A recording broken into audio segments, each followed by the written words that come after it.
নমস্কার বন্ধুরা, আমাদের এই চ্যানেলে তোমাদের অনেক অনেক স্বাগত জানাচ্ছি। আজকে আবারও একটা নতুন রেসিপি নিয়ে তোমাদের সামনে চলে এসেছি।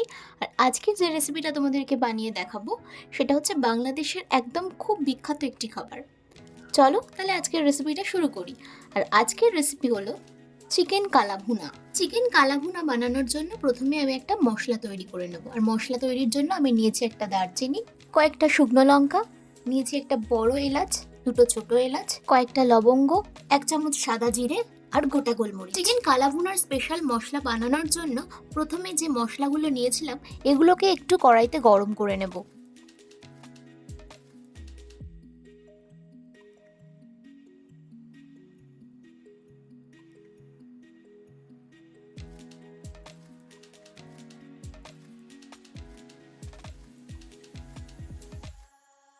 একটু হালকা স্মেল বেরোনো শুরু করলে এগুলোকে তুলে ভালো করে পেস্ট করে নিতে হবে। আর এই মশলাটাই হচ্ছে চিকেন কালা ভুনা বানানোর জন্য সবথেকে ইম্পর্ট্যান্ট একটা মশলা। এবারে আমি প্রথমে চিকেনটাকে ভালো করে ম্যারিনেট করব। চিকেন ম্যারিনেশনের জন্য এখানে আমি 1 চামচ আদা, 1 চামচ রসুন বাটা দিয়ে দিচ্ছি 1 চামচ হলুদ গুঁড়ো,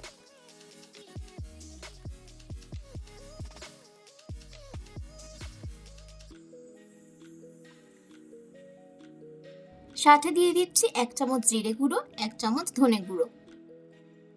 এবার দিয়ে দিচ্ছি 1 চামচ ঝাল লঙ্কার গুঁড়ো আর 1 চামচ কাশ্মীরি রেড চিলি পাউডার। আর আমি এখানে আগে থেকে বেরেস্তা করে রেখেছিলাম। বেরেস্তার যে তেলটা ছিল সেই তেলটা একটুখানি আমি এর মধ্যে দিয়ে দিচ্ছি, সাথে বেরেস্তাটাও আমি এর মধ্যে দিয়ে দিচ্ছি। এবার দিয়ে দিচ্ছি ঘরে পাতা টক দই 1 চামচ, বড় চামচের 1 চামচ। আর তোমরা অবশ্যই চাইলে প্যাকেট টক দইও ব্যবহার করতে পারো, আবার ঘরে পেতেও ব্যবহার করতে পারো।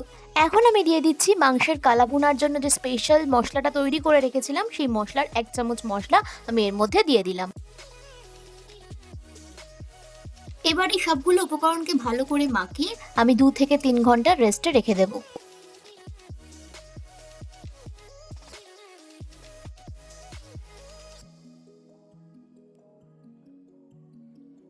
দুই থেকে 3 ঘন্টা পর ফিরে এলাম। এবার দিয়ে দিচ্ছি বড় চামচের 1 চামচ লবণ। আর এই লবণটা আমি প্রথমে দিইনি, কারণ লবণটা যদি প্রথমে দিতাম তাহলে মাংস থেকে জল বেরিয়ে যেত, সেই কারণে আমি লবণটা দিইনি। এবার বেরেস্তা করা তেলে আমি আরেকটু তেল দিয়ে এবার মাংসটাকে তৈরি করে নেব। তেলটা গরম হলে দিয়ে দিচ্ছি একটা তেজপাতা। এখন তেলের মধ্যে দিয়ে দিচ্ছি 1 চামচ গুঁড়ো চিনি। গুঁড়ো চিনির পরিবর্তে তোমরা অবশ্যই সলিড চিনি ব্যবহার করতে পারো। আর এই চিনিটা দেওয়ার কারণ হচ্ছে কালারটা আরো গাঢ় হবে। এখন দিয়ে দিচ্ছি 4 কোয়া গোটা রসুন।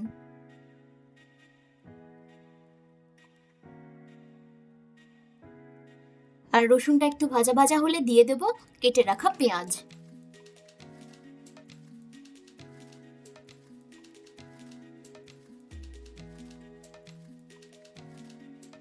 আর এই পেঁয়াজটাকে কিন্তু একদম গাঢ় করে ভাজলে হবে না, হালকা করে ভেজে নিতে হবে। পেঁয়াজটাকে হালকা করে ভেজে নিয়েছি। এবার মাংসটা আমি এর মধ্যে দিয়ে দিচ্ছি।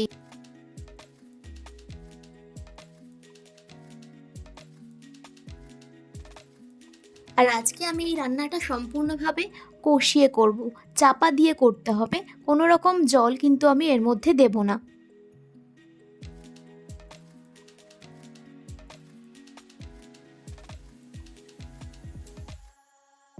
কিছুক্ষণ বাদে বাদে মাংসটাকে চাপা দিতে হবে, আবার কিছুক্ষণ বাদে বাদে খুলে দেখতে হবে, এবং দেখতে পাবে যে কতটা কালারটা চেঞ্জ হচ্ছে।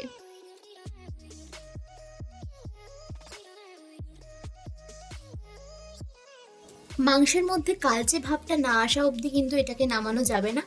আস্তে আস্তে দেখো মাংসের কালারটা চেঞ্জ হচ্ছে আর কালচে ভাব আসছে। এখন এই রেসিপিটা একেবারেই তৈরি হয়ে গেছে। আর যে মশলাটা আমি বানিয়ে রেখেছিলাম কালা ভুনার, সেটা আমি এর মধ্যে দিয়ে এটাকে নামিয়ে নিলাম। তৈরি হয়ে গেছে আমার আজকের রেসিপি চিকেন কালা ভুনা। তোমরা এইভাবে বাড়িতে বানিয়ে খাবে, একদম পারফেক্টভাবে তৈরি হবে আর খেতেও কিন্তু খুব ভালো হবে। আর তৈরি করে অবশ্যই আমাকে কমেন্ট করে জানিও যে কেমন লাগলো খেতে। আজকের মতো এই পর্যন্ত, পরে আবারও একটা সুন্দর রেসিপি নিয়ে তোমাদের সামনে হাজির হচ্ছি। চ্যানেলটাকে অবশ্যই সাবস্ক্রাইব করে তোমরা চ্যানেলটার পাশে থেকো।